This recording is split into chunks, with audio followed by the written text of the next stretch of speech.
Salve, salve, meus amigos! Sejam bem-vindos ao canal Investindo Sem Embromação. No vídeo de hoje falarei sobre o que você precisa saber de renda fixa e renda variável. Vamos ao que interessa sem embromação. Meus amigos, renda fixa e renda variável são duas classes de ativos. Entender e possuir ativos de renda fixa e renda variável em seu portfólio é fundamental para manter uma boa carteira de investimentos, potencializando a diversificação e diminuindo a concentração de riscos. As carteiras de investimentos podem apresentar uma infinidade de ativos, mas em linhas gerais, ela será resumida na alocação entre renda fixa e renda variável. A renda fixa é a modalidade de investimento onde o investidor já sabe, no momento em que realiza a aplicação, qual será a sua remuneração. Portanto, na renda fixa, existe uma maior previsibilidade quanto ao seu rendimento. Importante lembrar que essa remuneração é dividida em três classes: remuneração pós-fixada, remuneração pré-fixada e remuneração híbrida. Geralmente é ancorada pelo IPCA mais uma taxa pré-fixada.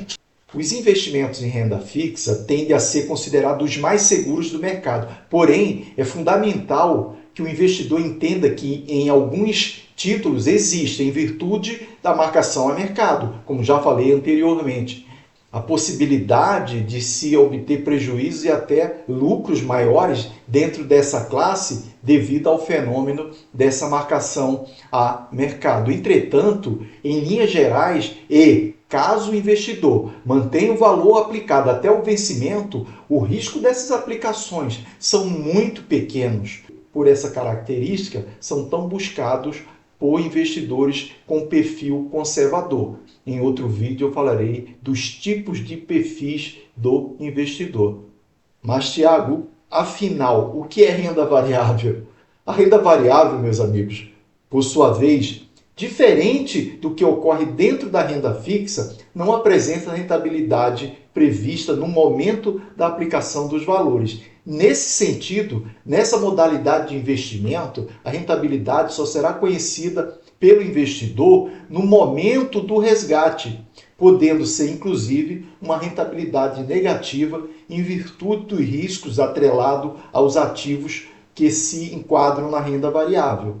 Para que o investidor aloque seus recursos em ativos de renda variável, é necessário que ele tenha pleno conhecimento e entendimento de que as coisas podem não sair conforme ele espera no futuro, já que a rentabilidade das aplicações em renda variável são fortemente impactadas pelo humor do mercado. Apesar dessa possibilidade de rentabilidade negativa, é em virtude desse risco que os ativos de renda variável apresentam maiores chances de rentabilidade acima do esperado pelo investidor, principalmente quando se aplica com horizonte de longo prazo. Mas, Tiago, afinal, qual a diferença entre renda fixa e renda variável? Após entender o que é renda fixa e renda variável, ficará mais fácil saber identificar e entender quais são as principais diferenças entre renda fixa e renda variável. A principal diferença entre renda fixa e a renda variável está ligada à rentabilidade e ao risco, que são variáveis que andam juntas quando o assunto é investimento. Nesse sentido, enquanto a renda fixa é o investimento mais seguro, com riscos baixos e rentabilidade já conhecida, o que garante previsibilidade e tranquilidade ao investidor, a renda variável é totalmente imprevisível e cheia de riscos. E pela diferença no nível de risco de cada uma delas, a rentabilidade também tende a ser bem diferente. Assim, a renda variável, pensando no longo prazo, tende a gerar melhores rentabilidades ao investidor do que as aplicações em renda fixa. Porém, é importante lembrar que cada uma delas é importante dentro de um portfólio de investimentos. E não existe aqui o que é certo, o que é errado, mas sim um balanço entre as duas modalidades de investimentos. A renda variável se divide em alguns tipos de ativos, os quais são negociados dentro das bolsas de valores. Dentre eles temos, vou começar pelas ações. As ações, meus amigos, são uma parcela do capital de uma empresa negociada dentro da Bolsa de Valores. É o ativo de renda variável mais conhecido entre os investidores. Os grandes atrativos das ações são os dividendos pagos pelas empresas em conjunto com os altos potenciais de retorno, os quais são praticamente impossíveis dentro da renda fixa. Então, além dos dividendos que ela paga, existe a valorização das cotas, dos títulos que você compra ao longo do tempo. Eu vou dar um exemplo rápido aqui. Por exemplo, quem comprou uma ação da Vale por R$ 1.000 no ano de 2014, hoje teria mais de 10.500. Vocês imaginaram a valorização em 10 anos? Foi mais de 1.000%. Então, mais de 100% ao ano. Então, é disso que eu estou falando. Para potencializar seus investimentos, você deverá investir em boas empresas, em ações, porque isso que traz grandes rentabilidades. Traz maiores riscos, mas também grandes rentabilidades. Como elas são negociadas entre os investidores no mercado, questões como ciclo econômico, resultados das empresas e humor dos agentes do mercado são cruciais para a sua precificação.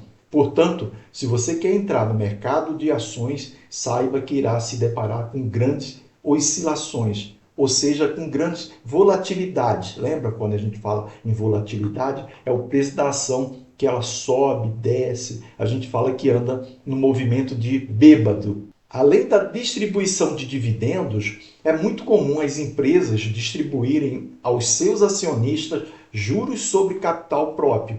Mas, Tiago, qual a diferença entre dividendos e juros sobre capital próprio? Ambos são remunerações pagas pelas empresas aos seus acionistas, mas enquanto os dividendos não sofrem tributação do imposto de renda, os juros sobre capital próprio já são pagos, descontados 15% do imposto de renda na fonte. No entanto, as empresas podem deduzir os valores pagos a título de juros sobre capital próprio de sua base de cálculo do imposto de renda, o que pode resultar numa economia tributária para a companhia. Os valores pagos aos acionistas são proporcionais à quantidade de ações que possui e acontece periodicamente, conforme estabelecido pela companhia.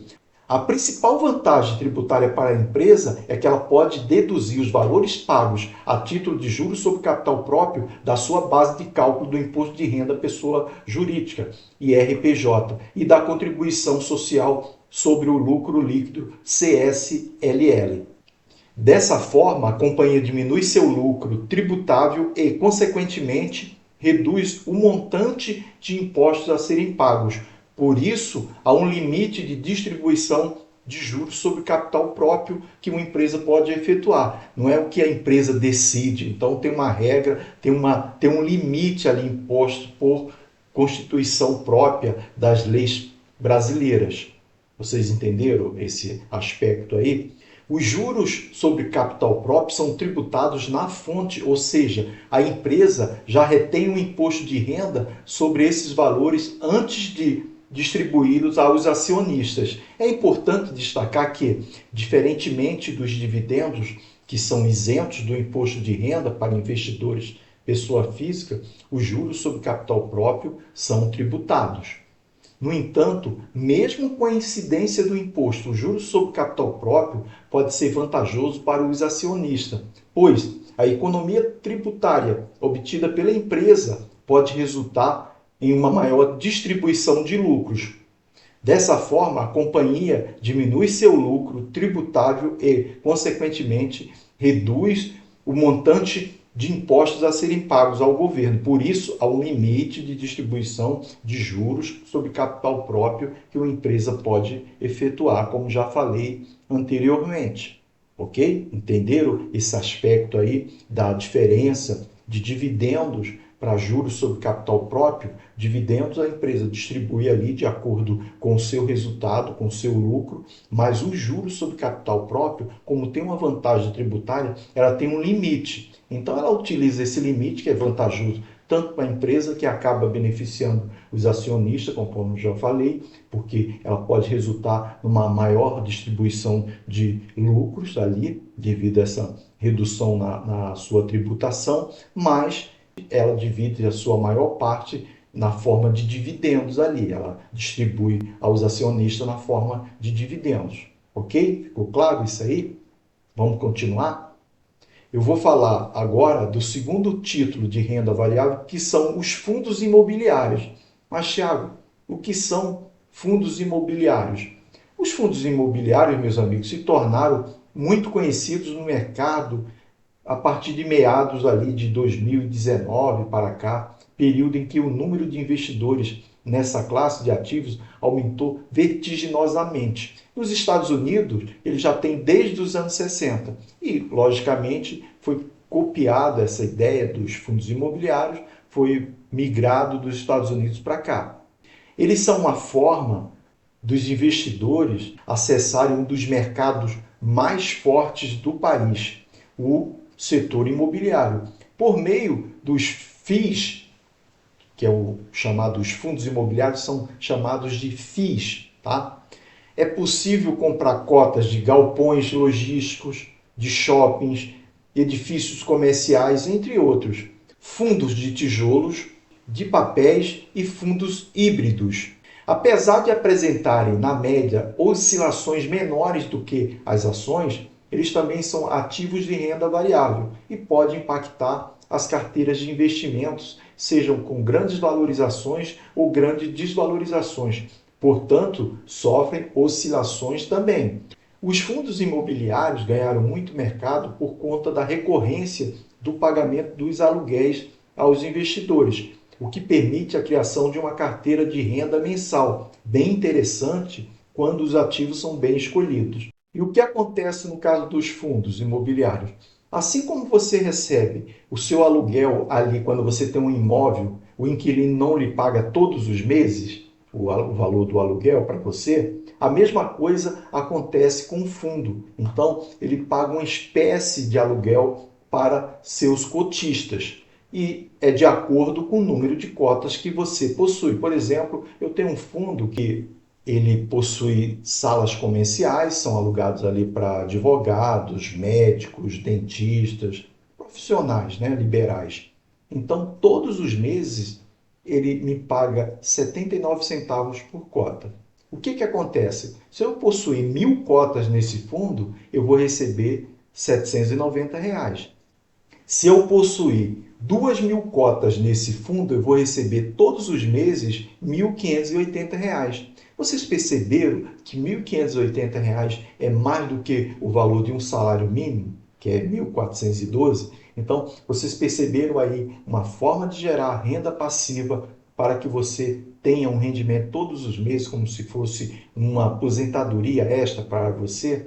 Eu vou falar agora sobre outro tipo de investimento de renda variável, que são as opções. As opções, meus amigos, são contratos de compra e venda nos quais os compradores possuem o direito e os vendedores têm a obrigação no momento do vencimento do investimento. Eles são provavelmente a classe de ativos mais complexa de ser precificada e por ser possível investir com pequenos valores e possibilitar valorizações estratosféricas. É um grande chamariz. Porém, os investidores que pretendem utilizar essa classe de ativos precisam estar cientes dos riscos de cada uma das operações que é possível realizar com elas. Lembram que eu falei? Quanto maior a rentabilidade, maior o risco. Então, é isso. Não tem almoço grátis aqui. Não existe milagre. Entenderam isso bem? Então, quanto maior um investimento tem seu risco, mais possibilidade de rentabilidade, de retorno nesse título que você está investindo. Ok? Entenderam isso? Ficou bacana isso aí? Eu vou falar agora sobre os ETF, Exchange Traded Funds. Os ETFs são fundos de índice negociados dentro da Bolsa de Valores, como ocorre com as ações, porém, uma grande diferença, são diversificados. Os ETFs, que são fundos negociados em bolsa, são a melhor alternativa para os investidores que querem dar o primeiro passo dentro da renda variável, já que por meio deles é possível se expor aos mais variados mercados com uma grande diversificação, o que tende a reduzir os riscos.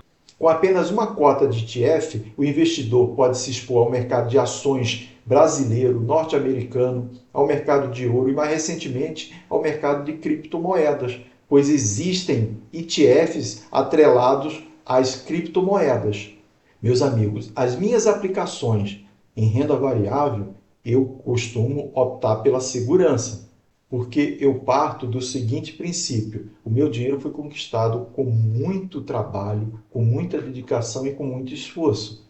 Então eu preciso alocá-lo num lugar que me dê segurança, que me traga um retorno. Eu não sou apostador, eu sou um investidor. Por isso que eu estudo bastante antes de me arriscar em qualquer título, o que está por trás daquela empresa, né? A performance dos fundos imobiliários. E eu vou falar para vocês aqui, eu arrisco em dois tipos de títulos na renda variável: as ações e os fundos imobiliários, só. Então, na renda fixa, eu faço a opção pelos títulos do Tesouro Direto, e na renda variável, os meus investimentos são em ações e fundos imobiliários, só. Eu não arrisco em mais nenhum outro tipo de títulos, que existem vários ali. Eu falei aqui sobre os principais, mas tem vários títulos e, como eu falei, quanto maior a rentabilidade, maior o risco. Então, eu procuro ali estudar as melhores empresas, os fundos imobiliários que estão performando bem, que têm boas administrações por trás, que são mais robustos, que são grandes, que têm uma escala muito maior do que os fundos comparando com outros aí. Então, tem alguns requisitos que eu coloco ali, algumas análises que eu faço para encontrar os melhores fundos e as melhores ações dentro da Bolsa de Valores para eu colocar o meu dinheiro. Por hoje é só. Eu espero que vocês tenham gostado desse vídeo. A gente vai continuar nesse assunto, que ele tem bastante informação. Eu vou trazer várias informações, vários aspectos, e eu vou trazer aqui alguns dados científicos para dar embasamento ao que a gente está falando aqui, para que vocês possam entender melhor, ter maior segurança, não sair aí. Procurem estudar bastante, entender do assunto, para que vocês não tenham dúvida e aplique com segurança e tenha retorno de fato e tenha possibilidade de lucratividade no longo tempo. Até o próximo vídeo. Se inscrevam no canal @investindo sem embromação. Estamos mais juntos do que nunca. Fui!